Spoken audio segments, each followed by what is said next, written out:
It's time for the Douglas Coleman Show.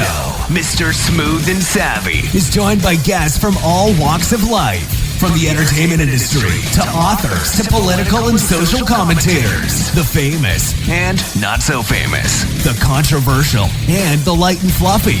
We have it all. Now, here's Douglas Coleman.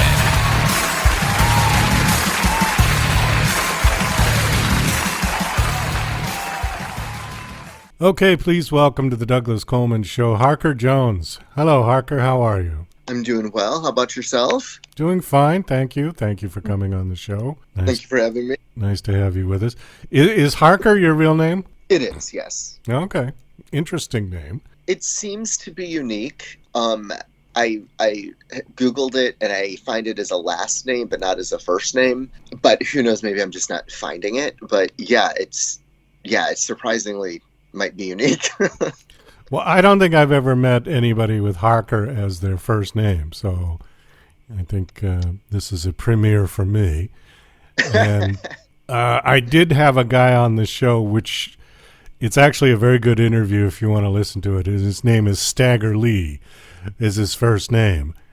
And I thought, oh, that's got to be a stage name. And he told me that his parents were very retro, and Stagger Lee is actually an old blues song. His parents had a good sense of humor, and I said, well, growing up, did you like that name, or were you teased about it? And he said, oh, no, it was real cool. I love having that name. So, Oh, that's really cool. Yeah, maybe there is something to having a non-traditional name. Well, who came up with that name for you? Your mother, father? Yes. Both? Okay. No, is that it stems from the English for the heart, like the deer, and then Kerr means like the marshland. I don't know why it means marshland, but yeah. So for some reason, the name came around as a surname for those two reasons, like a deer on a marsh. Oh, there you go. All right, that's a nice image. Okay, and it says you grew up on a dirt road in Michigan in a small town to this day that doesn't have a traffic light. Wow, that's amazing. It is. They're actually, I'm the copy editor for, I'm an editor and writer in general, but I'm a copy editor for the town's paper. I've been doing that for about, 8 months now, all online. And because I'm in LA, and they're petitioning to be a city. I'm like, a city? Guys, you're not even a town, you're a village. And I feel like you should own that. I don't, strive to be more than what you are. I haven't said, no one's asked my opinion, so I haven't said anything. I don't live there anymore. But take ownership of what you have, and the uniqueness of that. I mean, it's unique to be a village, but it's so small. Like, own that, and I don't want to say sell that, but take pride in that. You're not a city, for crying out loud. I mean, I don't know where the lines are for these things, but there are only like 1,700 people in the town, and I honestly don't even know where all of those people could be. It seems more like there are like 900 in my head, but yeah. Anyway, so it's very small still, and it's very charming. I was there in September, a good time to visit, and it's when I was growing up there, I grew up outside town. I wasn't even inside the town. I grew up at a lake, and I didn't like it when I was a child. But of course, in retrospect, I've come to appreciate that kind of, I don't want to say wholesome, because, drama went down there too, of course, as it does anywhere people are. But I like having that foundation to launch me into the world. And, then I moved into Ann Arbor because we were like 20 minutes outside Ann Arbor. So for as far in the country as we were, had very easy access to a city, an actual city. And so I moved there before I moved to LA. So kind of like taking steps up the ladder from, a village to a city to a big city, a metropolis. Well, 1,700 people, that's not a city at all. That's more like a campground. Right. Yeah. Well, so you moved to LA and you've been a writer ever since, yeah? Well, I started writing when I was like 13. Poetry, really angsty 13-year-old drama kind of poems. And Oh God, just stories, horror stories. I love horror movies, so I wrote a lot of horror stories. So I've been doing it basically my whole life, and I wrote my first complete novel when I was 17, and it's not bad. I found it when I was visiting my parents' place a couple of years back in a box, and I was like, "Ooh, is this exciting? I'm going to read it," and it's not bad. I adapted it into a screenplay a few years back, and it changed a lot. It was just odd. The characters revealed different things to me, and the story took different. It's the same thing basically, but there's just more complexity to the screenplay. So anyway, I've been basically writing my whole life. Is my point. Okay. I don't write the angsty poems anymore. Well, so you're in LA as a screenwriter. Have you sold any of your screenplays? Features. I have 9 features, completed features. I've not sold any of those yet. 4 or 5, I would say, are quite good, and the other 4 need some work. There's potential. Do I want to invest the time shining them up? Maybe, maybe not. We'll see where inspiration strikes again / next. But I haven't sold it yet, but I'm pitching a lot and I'm getting really positive feedback, and people are like, hey, you know, these are great scripts, you know, you've got a great personality, you're doing everything right. And like, well, that's great, but it isn't happening yet either. So I'm clearly not doing everything right. Thank you for the support. But, and I did one of my short scripts, won a contest, and the prize was to have it produced. So that was thrilling, and they did a really, really good job with it. And then another one, I did sell a short screenplay, and they did a great job with it too. I've been very fortunate because I know that as a writer, like once it's sold, like sometimes they won't reach out to you at all for consultation or with questions. They'll just take it and run with it. It could be nothing like what you wrote. So, and it could also end up just being not very good, what they do with it. And I've been really fortunate, and they've been accepted into more than 60 film festivals in total, and they've won a bunch of awards, and it's very thrilling. So I'm making inroads, is how I look at it. Well, that's good, because it's not an easy business, and I've had a lot of screenwriters on the show, and you know, it's very tough because, number one, you always get the criticisms of when you first start out. There's always that sort of mistake that everybody makes, is that they're too wordy with a screenplay, especially when you've come from a background of writing novels, because a lot of screenwriters started out writing novels, and they write their first screenplay and they get it back saying, oh no, God, because it's a whole different format, isn't it? It's sort of the absence of words when you write a screenplay. Right. Screenplay is like the bones. The bones, story. Yeah, exactly. And there is a real knack to that. I've tried writing a couple of screenplays, and I got the same critiques as, you know, all of my guests who have come on. They said, nope, too wordy, too much, too long, too blah, and, you know. And Right. Like with the novel, like you have to do everything, the set decorating, the costuming, the hair, the makeup, the acting, the editing, you know, all of it. Because you have to bring the whole thing to life for the reader. But for the screenplay, like all you do, like I said, is the bones, and then other people come in and put skin and muscle and organs on the bones and hair, you know, to bring it to life. And there's a structure to screenwriting. And, you know, you can deviate from that, especially once you've already been successful. But in general, there's a structure, whereas with a novel, you could kind of do anything you want as long as it works. Well, and now with self-publishing, I mean, you don't even have to shop it around. You can just put it out there. Right. Is there any kind of avenue for screenplays to be self-published? I mean, you can self-publish them, of course, if you want, and, you know, put it up on Amazon or Barnes & Noble, whatever. But your average person doesn't read screenplays like they read books. So I don't know that there'd really be much of a market for it.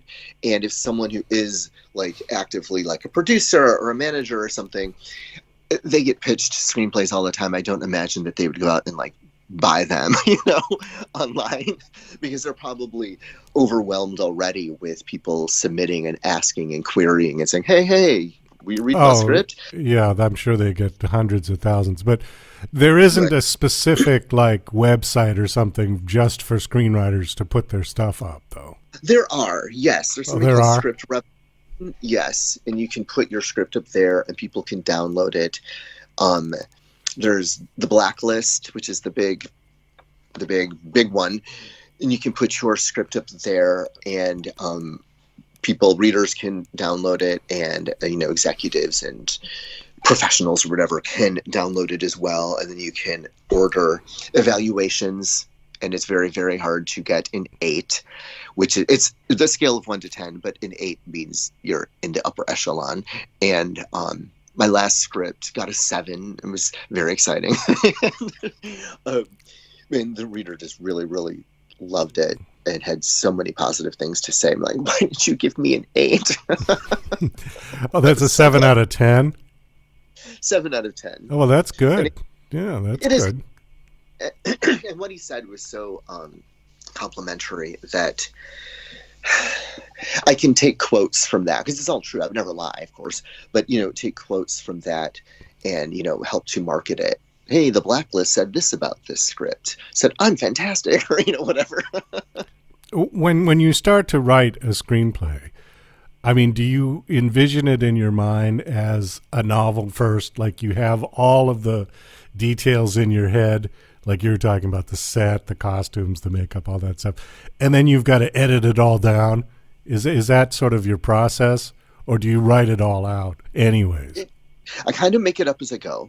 Like I have an idea of it, like inspiration.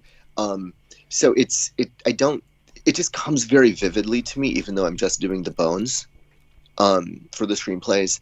So I don't write it all out. And I do, I know I should outline more than I do, but I don't just sit and write it in one sitting, of course. So like when I'm driving or I'm in the shower, I'm out with friends, I'm like, oh yeah, and I take a note in my phone real quick, like, oh yeah, this is important to add later in the script. So I do kind of brainstorm it that way, but I don't have it all like broken down.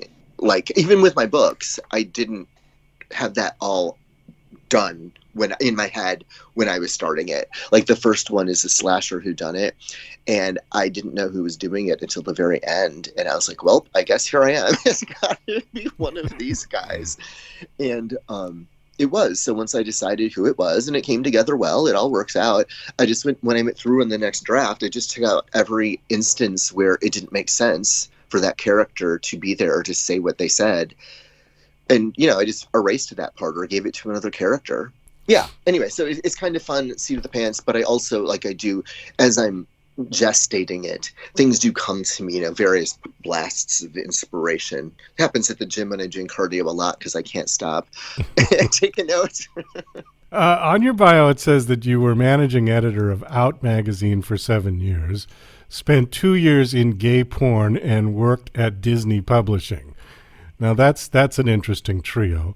Let me start in the middle. You 2 years in gay porn. Were you an actor in gay porn? No, I was not. I was editor-in-chief of a magazine, and not a porn magazine like people think of them, but kind of like the Variety or the Hollywood Reporter. So it focused on the industry aspects of it, like, oh, this studio just signed this model, and this studio's doing this, stuff like that. And yeah, so it was, there was a lot of porn, don't get me wrong, but that wasn't what the magazine was doing, if you know what I mean. Well, so the magazine was like a gay porn review magazine or something? Yes, we did a lot of reviews. There were so many movies. It's astonishing. And, but also like interviews with executives and, some of the new porn stars. We had talked to them and just tried to focus on different studios and different things. And yeah, it was work. Well, I would love to be like, great fun, and it was fine. You'd think it would be more fun, but it's a job. It's an industry. Well, forgive me if this sounds ignorant, but wouldn't somebody who's looking to watch porn, would they really care about all of that? Don't they just want? Well, do you know what I mean? Or for the industry, so that other people in the industry will see like what's going on with the different studios and things like that. Like Variety and Hollywood Reporter, since it's mainstream entertainment, a lot of people who are not in the industry also, they don't subscribe to it necessarily, but they might click on an article about, an interview with Annette Bening or Anne Hathaway or whatever. but it was mostly an industry trade magazine. Okay.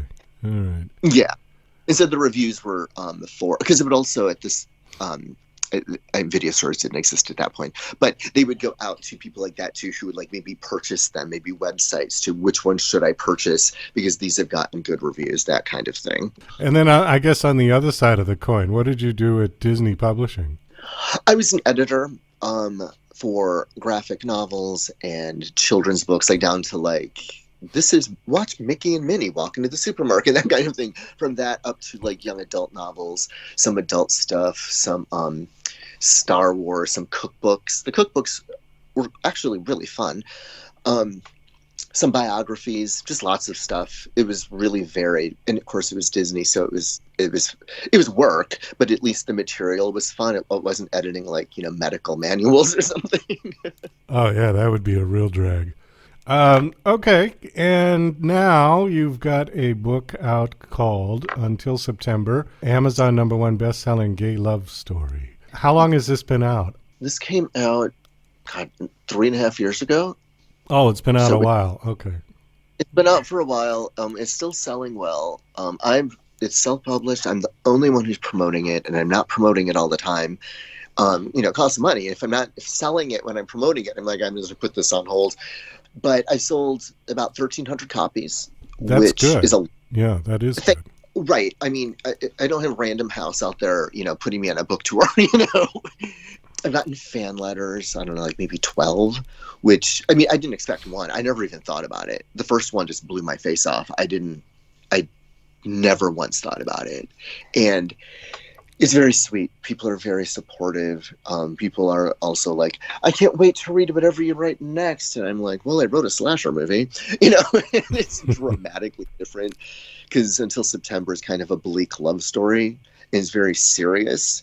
And then when I imagine if they see me on social media, they're like, oh my God, this guy's crazy compared to what they would expect based on the book, So I'm like all over the place. And here I'm at a party with my friends. Well, give us a 1 or 2 minute synopsis. We're kind of running down on time here, but just to give people an idea of what the book is about. You said it was a bleak story. Yeah, it is about, it's because my concern is always when I'm trying to promote it is that it's not a romance. It's a love story. And there's a huge difference because a romance is lighthearted mostly, or at least where it's going from before you open the book. It's going to be happily ever after. And this is not necessarily guaranteed yes or no. The log line is September comes too soon for a sensitive 18-year-old when he falls in love with another boy in the summer of 1966, setting in motion a series of devastating repercussions that threatens their future. Yeah, it's more of a drama. I don't want to say literary fiction about my own thing, but it's more that than it is romance. There isn't some shirtless stud on the cover. That's not what this is. Oh, okay. So why did you set it in 1966? It's a very good year, but why'd you pick that? It started off just to be kind of timeless, and then I had an editor read it, and he was like, you don't have to make it very, very specific, but put some references just to anchor it a little bit.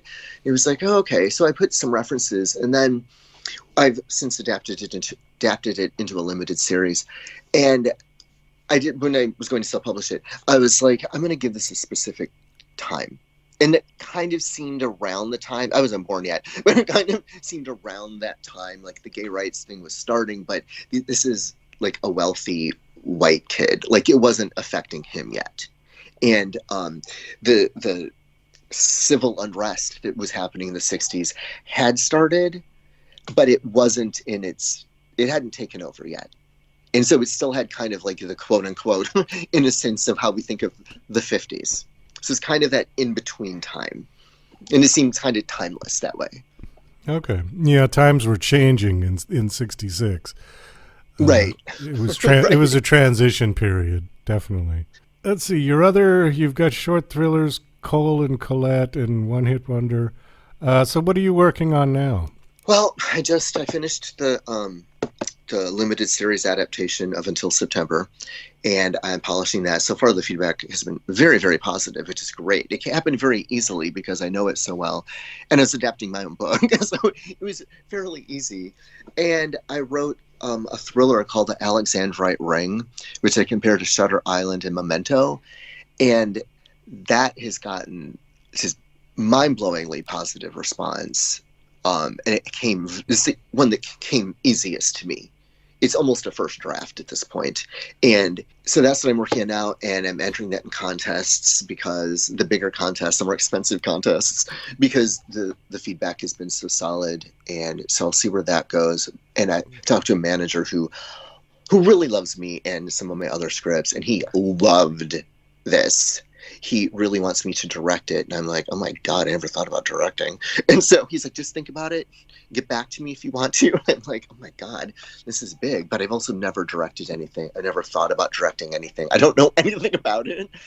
So I trailed a friend on a shoot recently and learned some stuff there. And I was already trying to get a short comedy script together that people love, and it's a one location thing. It should be a simple shoot, and we were looking for a director, and I decided maybe I should direct it before I jump into a feature, Well, it's good experience. Yeah, it's absolutely right. Getting your feet wet. Right. Did you say that you have written a screenplay version of Until September, or no? Yes, a limited series. A limited series. Okay. Yeah. And it does come to an end. Like, that's the thing. Like, there is no second season. There can't be, based on the ending of the book. I guess we could tell the same story from someone else's point of view. But in general, like, there's an end. I don't tend to write. This is not a conscious thing. I don't tend to write in terms of series or sequels. I'll watch series. I'll watch sequels, maybe, depending, But when I write something, it's over.